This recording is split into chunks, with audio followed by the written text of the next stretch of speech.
तो nucleophilic substitution reaction बहुत ही आसान है, SN1। ठीक है, 2 स्टेप में होगी। कितने स्टेप में होगी भाई? 2 स्टेप में। स्टेप 1 स्लो होगा जी सर, और स्टेप 2 फास्ट।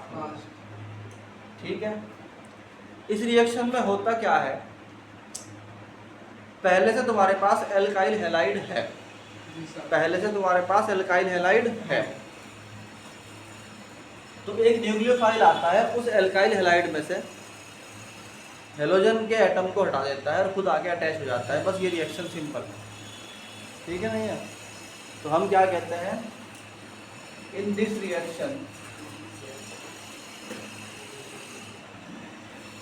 रिएक्शन क्या होता है, ए न्यूक्लियोफाइल सब्स्टिट्यूट कर देता है इसको, सब्स्टिट्यूट द ऑलरेडी एग्जिस्टेड, जो पहले से एग्जिस्ट है, हेलोजन हाँ, हेलोजन एटम, हेलोजन के एटम को on haloalkane, haloalkane. आई बात समझ में? इसमें क्या होता है भाई, समझो ध्यान से जरा। मान लीजिए कि आपके पास स्टेप 1 है, मान लीजिए कि आपके पास एक RX नाम का हेलोजन है। क्या है भाई? RX नाम का हेलोजन है। तो स्टेप 1 में क्या होगा कि ये अलग अलग हो जाएंगे, R प्लस और X माइनस। बोलो। तो इसको कहते हैं कार्बोकेटायन। और ये क्या है, हेलो एल्केन। ठीक। अब स्टेप 2 में क्या होता है कि ये जो R प्लस है, इसको वो न्यूक्लियोफाइल अटैक करता है जो निगेटिव है, और ये बना लेता है RNU। बोलो। अभी कुछ समझ में नहीं आया? अभी समझो बात को। मान लीजिए कि आपके पास एक सीट है, इस सीट पर A और B 2 बंदे बैठे हुए हैं। ठीक। ये जो A है ये तो फिक्स है, ये तो कहीं नहीं जाने का। तो एक कहता है C, आगे बंदा C आता है, वो कहता है ओ B को हटाओ, B को और मुझे बैठना है A के बराबर। तो 2 तरीके हैं, या तो ये C आगे बैठ जाए और B को धक्का दे इसके बाद, वरना तरीका यह है कि 2 स्टेप में काम होगा। फर्स्ट स्टेप में ये B को खत्म करेगा कि भाई तुम हट जाओ यहाँ से, और एक खाली जगह छोड़ देगा इसके लिए। B उठ के चला गया, बहुत दूर चला गया, फिर C आता है और A के साथ जुड़ जाता है। तो यहाँ कितने स्टेप हो गए? स्टेप नंबर 1 और स्टेप नंबर 2। समझ में आई बात?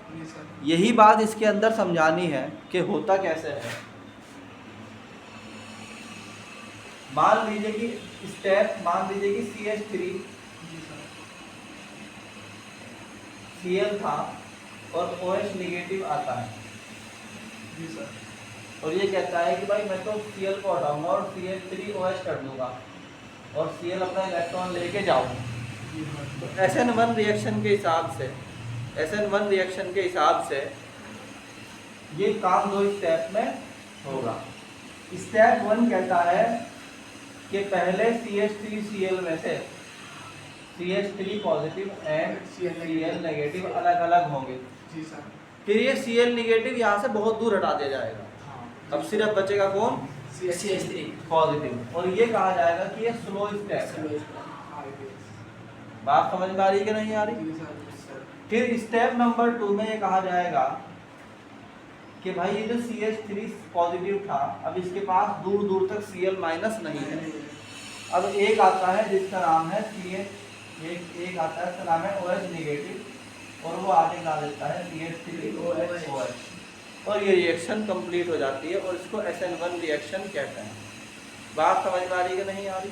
सर। एक एग्जांपल और ले सकते हो, C2H5Br स्टेप नंबर 1 में स्टेप नंबर 1 बोलो क्या होता है, स्लो स्टेप है। ये वाला स्टेप क्या था भाई, फास्ट था। इसमें सबसे पहले C2H5 पॉजिटिव बनता है और Br नेगेटिव बनता है। फिर Br को कंप्लीटली हटा, बोलो भाई, हटा दिया जाता है। तो बचता है क्या, C2H5। तो स्टेप नंबर 2 में क्या होता है, C2H5 पॉजिटिव का तुम्हारे पास क्या बचा, इथाइल। इथाइल क्या बचा, कार्बोकेटाइन।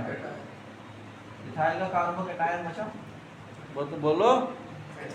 तो इसमें आके OH माइनस चिपकता है, ये बनाता है C2H5OH, इथेनॉल। इथेनॉल बनाया तुमने, ठीक। ये सिंपली SN1 रिएक्शन है, इसमें कोई और उलझन नहीं है। पहले कॉन्सेप्ट समझ में आ जाए, उसके बाद सारी डिटेल याद कर लेना। समझ में आई बात। इसमें सिर्फ एक बात याद करने की है कि जो SN1 रिएक्शन है उसमें 3 एक्स्ट्रा पॉइंट्स हैं जो तुम्हें याद करने होते हैं। कि SN1 रिएक्शन का मैकेनिज्म जो है वो ये बताता है कि ये जो OH नेगेटिव है इसके पास कितने रास्ते हैं C तक पहुंचने के।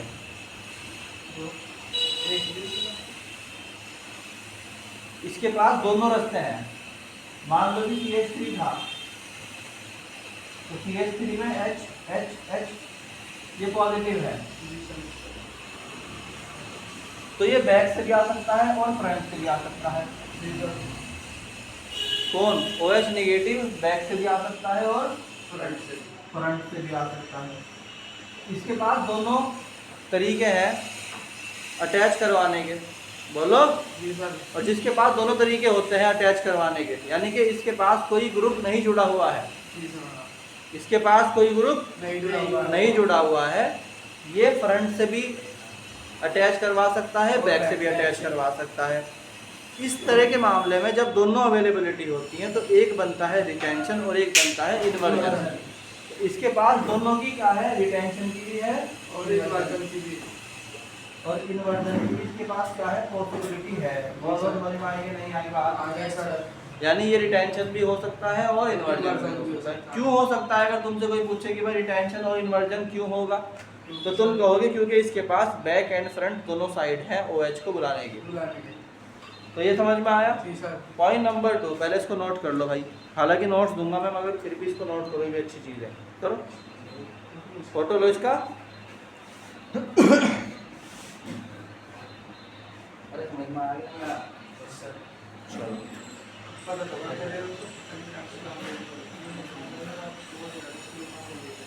मजा तब है जब तुम इसको नोट भी करो और इसको हैंड टू हैंड याद भी करो, वरना फायदा कुछ नहीं पढ़ाने। इसके बाद क्या होता है कि एक पॉइंट और है इसके अंदर, SN1 रिएक्शन चल रही है, याद रखना SN1 रिएक्शन चल रही है। एक पॉइंट और है इसके अंदर, वो ये है कि इसकी रिएक्टिविटी सीरीज क्या है, रिएक्टिविटी सीरीज में इसके सबसे ज्यादा होगा टर्शरी, फिर सेकेंडरी, फिर प्राइमरी। आई बात समझ में, या CH3X बोल सकते हैं, ठीक। एक पॉइंट है इसका और, वो पॉइंट ये कहता है कि वीक इलेक्ट्रोफाइल फेवर करते हैं SN1 का, जो खुद कमजोर है, जो आयन खुद कमजोर है वो क्या करता है, ठीक है नहीं है, और वेट करता है कि कार्बोकेटायन कब बुलाएगा मुझे। वीक न्यूक्लियोफाइल क्या करता है इस रिएक्शन में, SN1 में क्या करता है, जैसे फॉर एग्जांपल CH3 पॉजिटिव बना था, तो CH3X था मान लो पहले, Cl था, तो एग्जांपल ले लो, CH3Cl था तो CH3 positive and Cl negative. तो इसमें कोई भी आके अटैच हो सकता है। इसकी वजह क्या है, इस रिएक्शन में कोई भी अटैच हो सकता है, यानी कि वीक भी हो सकता है अटैच। अब इसकी बात समझो क्यों है। मान लीजिए कि A B बैठे हुए हैं दोनों सीट पर, C आया और उसने कहा कि भाई मुझे बैठना है, जी सर। अगर बी बैठा रहे तो बी को हटाना मुश्किल है, सी के लिए लड़ना पड़ेगा ना। जी सर। अगर बी अपना टाइम फिक्स हुआ कि मैं तो 2 बजे तक बैठूंगा, 2 बजे के बाद कोई बैठ जाए यहाँ पे, तो 2 बजे के बाद ये लड़ाई खत्म हो जाती है कि कौन आएगा, कोई भी आओ। जी सर। यानी सी की स्ट्रेंथ मैटर नहीं करती, जो आने वाला है उसकी स्ट्रेंथ मैटर नहीं करती कि कौन आगे जुड़ रहा है। जी सर। मेरी तरफ से कोई भी आगे जुड़ो, जी सर। क्योंकि सीट खाली है। जी। भाई देखो मेरी बात सुनो, सीट खाली नहीं है, कोई बैठा हुआ है, तुम आए तो तुम पहले देखोगे, चेक करोगे भाई इसके बाद मुझे उठा के भगाना है यहाँ से, तो ये मजबूत मेरे मुकाबले ज़्यादा है या कम है। मतलब लड़ाई तो कहीं ना कहीं होगी, चाहे कितना भी हल्का बंदा हो वो तुमसे लड़ेगा तो ठीक। ये कहेगा क्यों हटूं, कोई ना कोई तो लड़ाई होगी। मगर जब वो बंदा कंप्लीटली उठ के ही चला गया तो फिर उसमें लड़ाई की गुंजाइश नहीं रहती। तो इसमें वीक न्यूक्लियोफाइल आराम से आगे चिपक सकता है। समझ में आई बात? तो हम कहते हैं कि क्योंकि सीट खाली है तो आराम से बैठ सकता है। तो इस रिएक्शन को फेवर करता है, this reaction is favoured by weak nucleophile.